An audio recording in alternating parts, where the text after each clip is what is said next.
My people believe that the ancestors do not simply rest. They watch and they choose. In every generation they look down the long line of their descendants, and they pick certain ones. Hear me, pick them, for tasks the family and the world will need done. And here is the part that matters for tonight. The picked ones are almost never told. There is no ceremony, no letter, no voice in the night announcing it. The choosing shows itself another way. My grandmother taught me this. It shows itself in the shape of a life. She said, "Grandson, you cannot see the ancestors' hands, but you can see the fingerprints, and the fingerprints are all over the life of a chosen one, in the strange rescues, the closed doors, the placements, the pulls, patterns that the chosen one themselves usually explains away for 70 years as luck, coincidence, chance, until someone who knows how to read a life sits them down and shows them what has actually been happening to them since they were born. Tonight I am going to sit you down, because I have been with this audience a long time now, and I know your stories. You have told me thousands of them in the comments, and I am telling you plainly, the fingerprints are everywhere in this audience. So tonight I am going to give you the 5 signs that the ancestors picked you, the 5 fingerprints my grandmother taught me to find, and I want you to do something as I name them. Hold your own life up next to each one, your actual life, the whole length of it, and check honestly. Because if you find 3 of these in your story, my friend, you may call it coincidence one more time tonight if you wish. But if you find all 5, and some of you are going to find all 5, then somewhere around the middle of this video, a feeling is going to arrive in your chest, and the feeling will be the oldest one there is. The feeling of finally being told what you have always suspected, that your life was never random, that something has been steering, and that it is not finished with you yet. The first fingerprint is the strangest one to say out loud, so I will say it plainly. You are still here, and by the ordinary arithmetic you should not be. Look back down your years, all the way down, and count the moments, you know the ones, when your story nearly ended and somehow did not. The illness that took others and passed over you. The accident, the one you still think about, where 2 seconds difference, 1 lane difference, would have ended everything. And something held you in the slow lane, made you late, turned your head. The surgery that was supposed to be routine and was not, and you came through. The season of your life, and some of you know exactly which season I mean, when you did not want to remain in this world and someone, some small hook of a reason held you here through the worst of it. Now hear how the modern world reads that record. Luck, statistics, close calls happen to everyone. And hear how my grandmother read such a record because I once recited to her all the near endings of a man we both knew, and she nodded slowly and said, "Grandson, a man does not slip through that many closing doors by accident. Someone is holding the doors. 1 escape is luck, 2 escapes is fortune. But a lifetime of escapes, a whole record of improbable survivals stacked one on another, that is not a lucky life. That is a guarded life, and the old ones knew the difference and knew what it meant. Nothing is guarded that is not valuable, and nothing is guarded this long, my friend, that is not being saved for something. You have felt this yourself in the quiet after each close call, that shaken, strange, almost guilty wonder. Why me? Why was I spared when others were not? Tonight, hold the question differently. Not why me, that question has no bottom. Ask instead, for what? Because that question has an answer, and the rest of tonight is walking toward it. And I will tell you about the man whose record I recited to my grandmother, because his ending proves the reading. This man had survived, by my count that day, 5 near endings. A fever as a child that took 2 others in his family, a fall in his working years that should have been final and left him with only a limp, a road accident, the kind you do not walk away from, that he walked away from, and 2 more I will keep for him. And when I recited all this to my grandmother, she gave me the teaching about the held doors, and then she said something more. She said, "Watch that man's last years, grandson. The guarded ones are always kept for something, and whatever it is, it comes late." So I watched. And the man grew old, ordinary, unremarkable, and I confess I began to doubt her. And then, in his 70s, a hard thing came to that community, a season of real trouble that fell hardest on the young families. And this ordinary 5 times spared man became, to everyone's astonishment except my grandmother's, the center that held. It was him the young men listened to when they would listen to no one. It was his steadiness, his particular testimony. A man who had been nearly dead 5 times has a way of speaking about despair that no unspared man can match, that walked I do not know how many people through that season. He was, for about 4 years, in his middle 70s, exactly the man that place needed, and no other man alive could have been it, because no other man had his record. And when it was over, and things had mended, my grandmother said to me quietly, "Now you see, 5 doors held shut for 50 years, for 4 years of work at the end, and worth every holding. That is the arithmetic of the guarded, my friend. The ancestors play a long game, the longest there is. And if your doors have been held, hear me, your 4 years are still coming." Before I share the next teaching, I need to tell you something. I am not going to be here forever, and most of what I know was never written anywhere. So I sat down and I wrote it, all of it. 20 teachings, 4 parts, in the order they were meant to be received. The ones about reading the fingerprints on a life.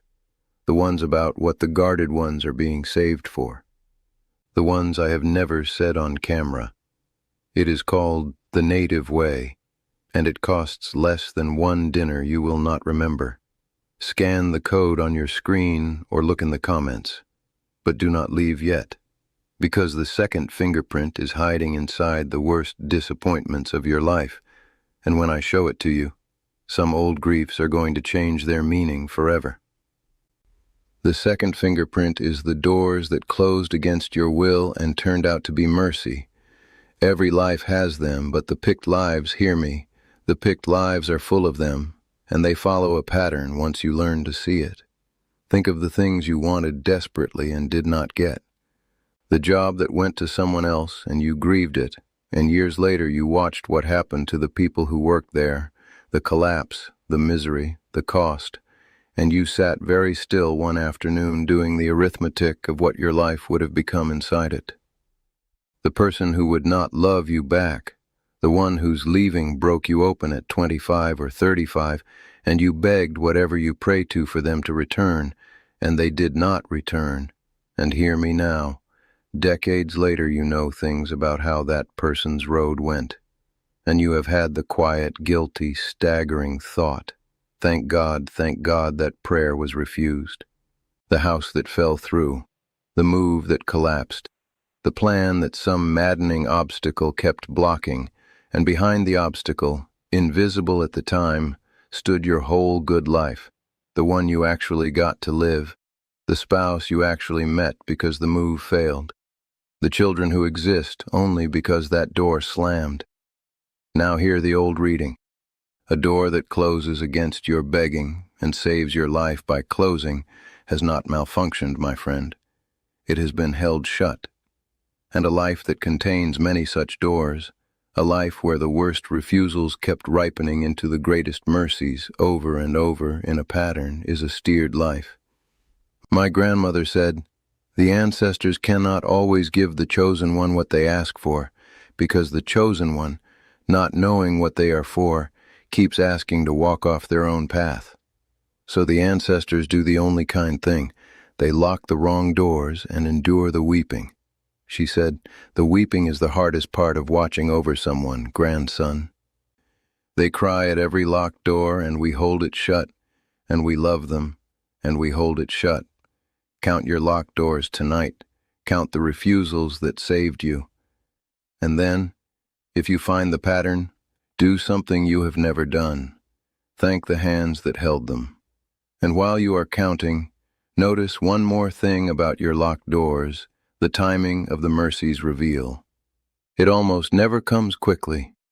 The door slams and the mercy hides for years, sometimes decades, and this too is part of the design, because a mercy revealed too soon teaches nothing, but a mercy discovered late, after the grieving has been fully grieved, teaches the deepest lesson a life can learn, that the refusals were love.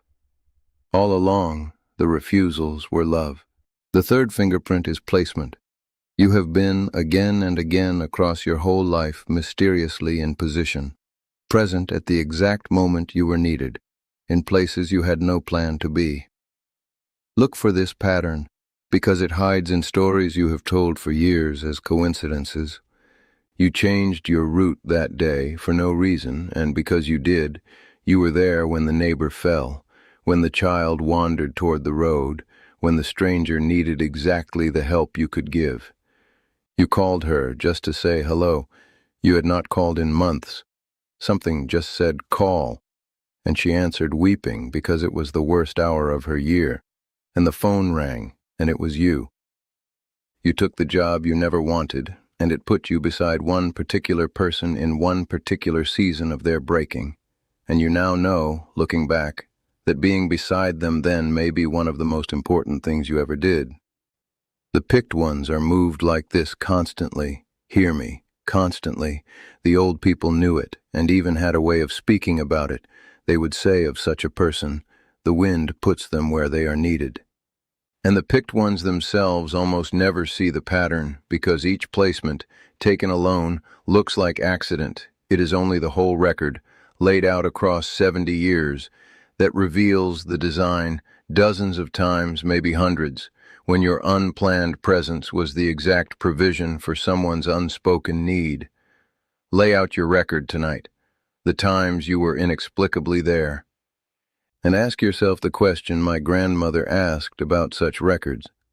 How many accidents does it take before honesty has to call it an assignment? The fourth fingerprint is the pull.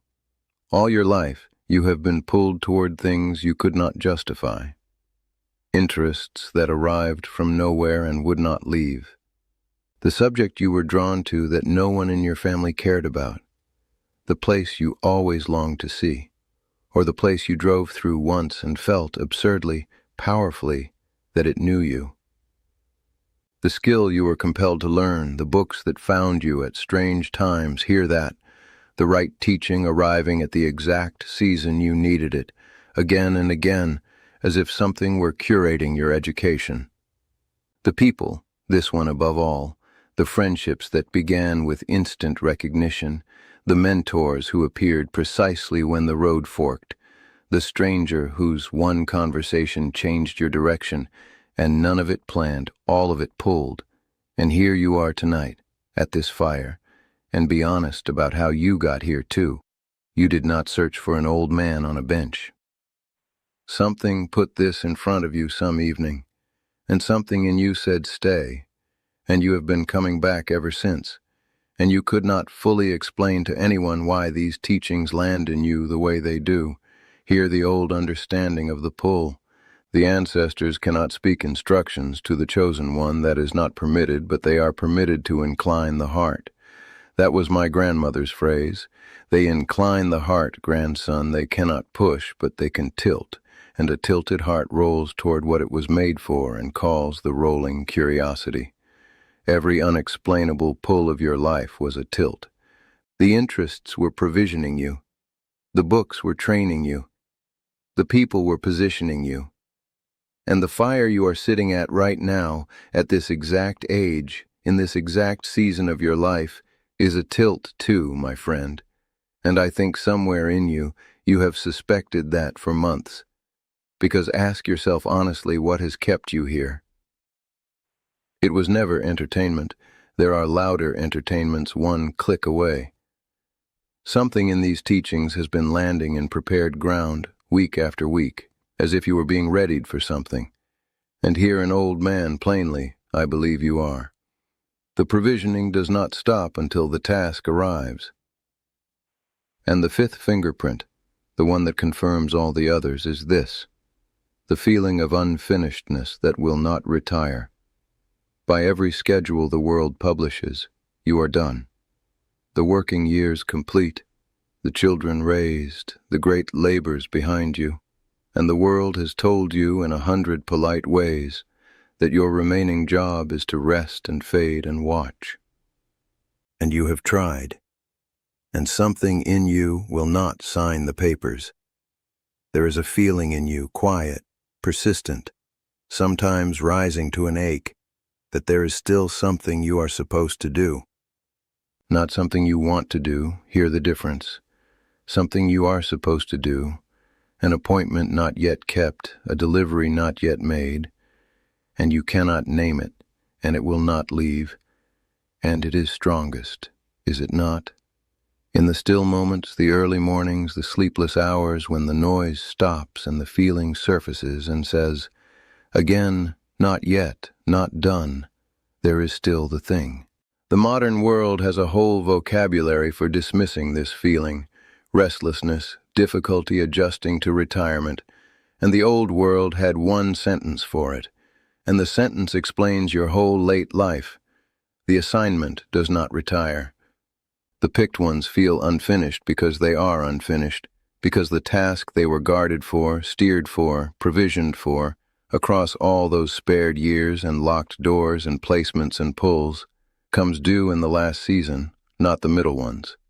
The middle of your life was the training, my friend, all of it, every survival and refusal and positioning and tilt. The last season is the delivery. That is why the feeling grows stronger now instead of weaker. You are not failing to adjust to the end of your usefulness. You are feeling the approach of it. So there are the 5 fingerprints, the guarded survivals, the merciful locked doors, the placements, the pulls, and the unfinishedness that will not retire. Count them in your one life honestly, and if the count is high, then receive tonight what the count means, and stop calling it coincidence. You have earned the truth. You were picked. And now the only question left, the one you have been waiting for me to answer. Picked for what?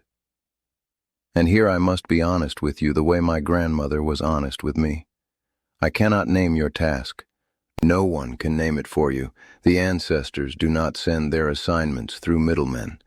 But I can tell you where every such task lives, because after 70 years of reading picked lives, they all live in the same country. The task is always a passing down. Look at what you were given. The survivals gave you testimony. The locked doors gave you trust. The placements gave you the habit of showing up. The pulls gave you your particular provisions, the exact strange collection of things you know and love and can do, and the unfinishedness is the delivery notice. Somewhere near you, in your family or your street or your circle, is what the whole design was for. The grandchild who needs your exact testimony. The person who needs the thing only your strange provisioning can give. The story that dies with you unless you tell it. The blessing that only your voice can lay on a certain head. The one who is coming, maybe not yet arrived, who will need precisely what 70 years built in you. Your task is standing somewhere within reach of your own life, my friend, it always is. The ancestors are practical, they pick and provision people for work that is nearby. So from tonight, stop asking whether you were chosen. The fingerprints have answered that. Start watching, the way the picked ones have always watched. For the moment the task steps into view, it will be quiet. It will look ordinary. It will probably look like a person. And when it comes, you will feel every spared year and locked door and strange pull of your whole steered life click into place behind you like a drawn bow. And you will finally know, in one clear instant, what the ancestors have known since before you were born. This is what we kept you for. If what you heard today stayed with you, the book is there.